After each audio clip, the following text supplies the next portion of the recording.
YouTube channel गुरु gadget में मैं हूं आपका भाई प्रिंस। तो दोस्तों आज जो मैं अनबॉक्सिंग करने वाला हूं ये है Redmi Note 7 Pro, जिसे मैंने टू गुड से परचेज किया है और ये 464 का वेरिएंट मैंने मंगा लिया था। तो आज इसके अनबॉक्सिंग करके देखने वाले हैं कि फ़ोन हमें किस प्रकार का दिया गया है। अगर आपका कोई भी सुझाव या सवाल हो तो आप मुझसे इंस्टाग्राम पर फॉलो कर सकते हैं, लिंक मैं आपको डिस्क्रिप्शन में दे दूँगा। ये पूरा सील पैक है, वैसे चारों तरफ से मैं आपको दिखा देता हूँ, कहीं से भी सील ब्रेक नहीं है,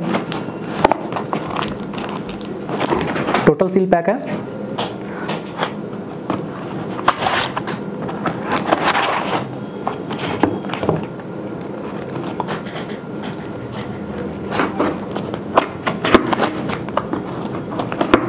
वैसे मैंने इसे डी कैटेगरी में मंगाया है, तो डी कैटेगरी में आपको बॉक्स ओरिजिनल देखने को नहीं मिलेगा और आपको चार्जर भी ओरिजिनल नहीं मिलेगा फ्रेंड्स।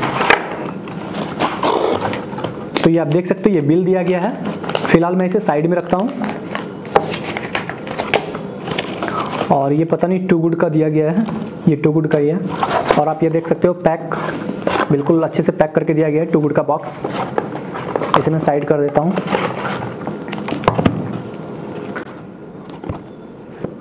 ये आप देख सकते हो पूरा सील पैक है। तो चलिए इसकी अनबॉक्सिंग करते हैं।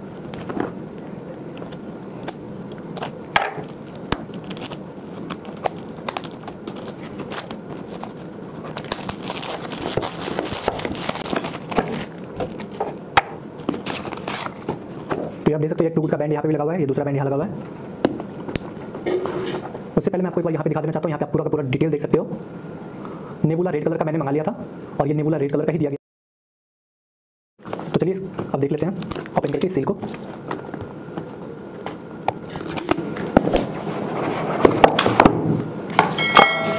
तो ये आप देख सकते हो फ़ोन दिया गया है।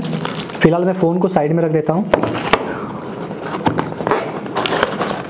और अंदर आप देख सकते हो, वैसे डी कैटेगरी में आपको 6 मंथ की वारंटी मिलती है और आप देख सकते हो ये वारंटी कार्ड दिया गया है। इस प्रकार का आपको वारंटी कार्ड मिलता है और ये टू गुड की सर्विस के बारे में, टू गुड का एक कार्ड दिया गया है, तो इसमें टू गुड की टोटल सर्विस के बारे में आपको बताया जाता है। ऐसा कार्ड आप देख सकते हो, ये दिया गया है, टोटल टू गुड की सर्विस के बारे में बताया गया है। ओके फ्रेंड्स, तो हम इसे भी साइड रख देते हैं और चार्जर शायद इसके अंदर हो, आई होप। तो ये आप देख सकते हो चार्जर हमें ERD का दिया गया है और डाटा केबल भी आप देख सकते हो। वैसे काफ़ी लोग बोलते हैं कि ERD का चार्जर अच्छा होता है, तो मैंने तो यूज नहीं किया है फ्रेंड्स, तो मैं बता नहीं सकता अच्छे से, क्योंकि मैं नॉर्मल ओरिजिनल चार्जर यूज करता हूँ। तो आप देख सकते हो और डाटा केबल काफ़ी अच्छा लग रहा है मेरे को। चार्जर का तो पता नहीं, डाटा केबल सही है, परफेक्ट है। C टाइप चार्जिंग सपोर्ट करता है, तो C टाइप का ही दिया गया है डाटा केबल। अब हम इसे साइड रख देते हैं थोड़ा सा और मैं आता हूँ डायरेक्ट फ़ोन पे। तो ये आप देख सकते हो, मैं आपको फ़ोन बैक से तो ओके लग रहा है। हल्के हल्के डेंट्स, मतलब कि माइनर से डेंट्स आपको जैसे रिफर्बिश्ड में मिलते हैं, तो वो आपको माइनर से डेंट्स आपको नज़र आ जाएंगे इसमें। बिल्कुल माइनर से, मतलब कि 0.1% 2% ज़्यादा से ज़्यादा इस प्रकार का आपको फ़ोन नज़र आता है बैक से।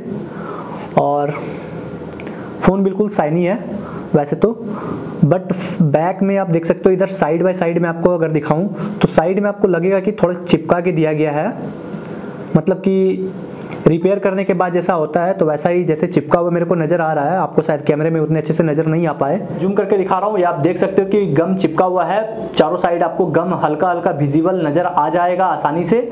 तो मैं आप सभी को कभी रिकमेंड नहीं करूँगा कि इस प्रकार के फ़ोन आप टू गुड से कभी परचेज करो, बट ये रिफर्बिश्ड है तो ऐसा होना है, होता है। भी आप देख सकते हो फ्रंट में आपको, फ्रंट कैमरे के पास कॉर्नर पर आपको गम चिपका हुआ नजर आ जाएगा और नीचे की ओर भी आपको थोड़ा बहुत गम आपको देखने को मिल सकता है। तो इस प्रकार की फ़ोन कभी मत लेना टू गुड से। मैंने कभी सोचा नहीं था कि फ़ोन इस प्रकार का दिया जाएगा।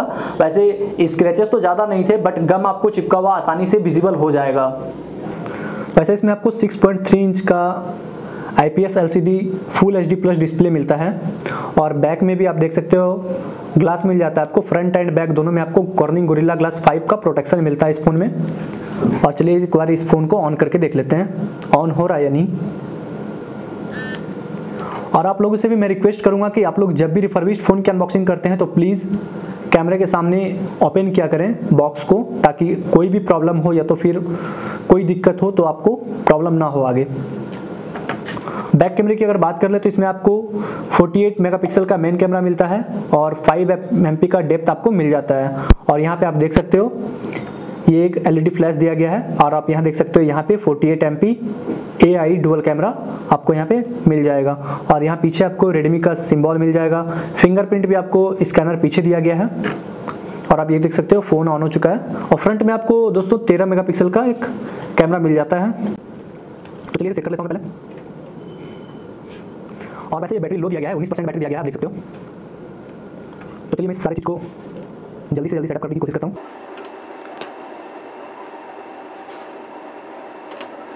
दोस्तों मैंने जो पिछला वीडियो अनबॉक्सिंग किया था वो था आसूस ज़ेनफोन 5G का। तो आपने अगर वो वीडियो नहीं देखी है तो आई बटन पे आपको मिल जाएगा, वहाँ से आप उसे चेकआउट कर सकते हो। और वो मैंने काफ़ी कम प्राइस, लगभग 7600 से 7700 रुपये में आसूस ज़ेनफोन 5G मैंने मंगा लिया था और वो काफ़ी अच्छी फ़ोन दी गई थी। की बात कर ली जाए तो इसमें आपको देख सकते हो यहाँ पे एक C टाइप का चार्जिंग पोर्ट मिल जाता है और यहाँ आपको देख सकते हो स्पीकर ग्रिल और एक माइक का सपोर्ट मिलता है। और राइट साइड की अगर बात कर ली जाए तो आप यहाँ पे देख सकते हो, यहाँ आपको एक पावर बटन मिल जाता है और यहाँ आप ऊपर की ओर देख सकते हो वॉल्यूम अप एंड डाउन का की मिलता है। ऊपर आपको हेडफोन जैक और IR ब्लास्टर मिल जाता है। सेकेंडरी माइक का भी आप देख सकते हो यहाँ सपोर्ट मिला है आपको। और ये आप देख सकते हो सिम ट्रे यहाँ पे आपको मिल जाता है। मैं देखता हूँ सिम इजेक्टर टूल दिया है इन्होंने या नहीं। जी हाँ, सिम इजेक्टर टूल दिया गया है। तो एक बार मैं सिम लगा करके चेक कर लेता हूँ वैसे। और सिम लगा के मैं इसलिए देख रहा हूँ क्योंकि ये रिफर्बिश्ड फोन है तो कभी कभी ऐसा होता है कि डुअल सिम सपोर्ट नहीं करता है। तो ये आप देख सकते हो पूरा का पूरा नेटवर्क आ चुका है दोनों सिम का। अब मैं इसका एक बार कैमरा चेक कर लेता हूँ। रिफर्बिश्ड फोन है तो कैमरा चेक करना बनता है। तो यहाँ पे आप देख सकते हो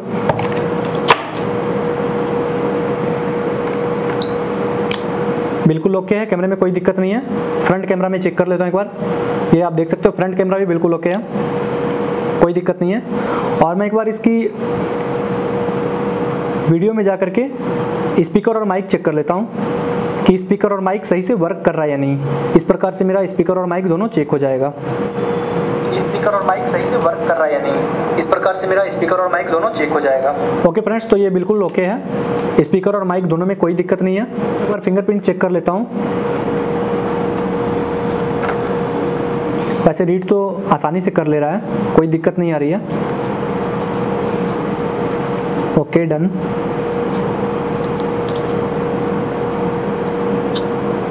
ओके है, कोई दिक्कत नहीं है। चलिए फिंगरप्रिंट में कोई दिक्कत नहीं है, कोई इशू नहीं है। तो बात कर ले इस फ़ोन की बैटरी की, तो इसमें आपको 4000 mAh का बैटरी मिलता है और ये 18 वाट की फास्ट चार्जिंग को भी सपोर्ट करता है। इसमें आपको क्विक चार्ज 4.0 का सपोर्ट मिल जाता है। बात कर ली जाए इस फोन की प्रोसेसर की, तो प्रोसेसर आपको इसमें ऑक्टा कोर का मिल जाता है और चिपसेट इसमें आपको स्नैपड्रैगन 675 का मिलता है जो 11 नैनोमीटर पर वर्क करता है। गेमिंग के लिए इसमें आपको GPU एडिनो 612 मिल जाता है जिससे आपको ग्राफिक्स काफ़ी कमाल की मिलने वाली है।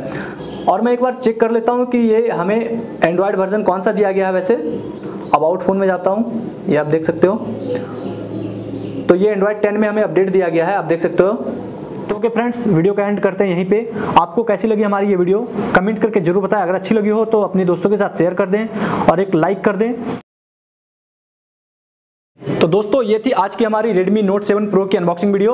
और जैसा कि मैंने आपको बताया कि ये रिफर्बिश्ड फ़ोन थी, तो इसमें बैक पैनल बिल्कुल चिपका हुआ दिया गया था और ये आसानी से विजिबल था, आसानी से नज़र आ जा रहा था। और फ्रंट में भी थोड़ा बहुत गम चिपका हुआ था जो कि आसानी से नज़र आ रहा था। ऐसा फ़ोन वो भी गुड कैटेगरी में बिल्कुल भी ना लें, और हो सके तो आप लोग ब्रांड न्यू फ़ोन ले लें क्योंकि रिफर्बिश्ड फ़ोन में आपको ऐसा देखने को मिल सकता है। अगली वीडियो जो हमारी आने वाली है वो है MI A3, जो कि मैंने काफ़ी कम प्राइस में, काफ़ी अफोर्डेबल प्राइस में मंगाया है। तो उसकी भी वीडियो जल्दी हमारे चैनल पर आ जाएगी। जिन्होंने अभी तक हमारे चैनल को सब्सक्राइब नहीं किया है प्लीज सब्सक्राइब कर ले, बेल आइकन को प्रेस कर ले। मैं मिलता हूं आपसे अगली वीडियो में, तब तक के लिए बाय बाय, टेक केयर।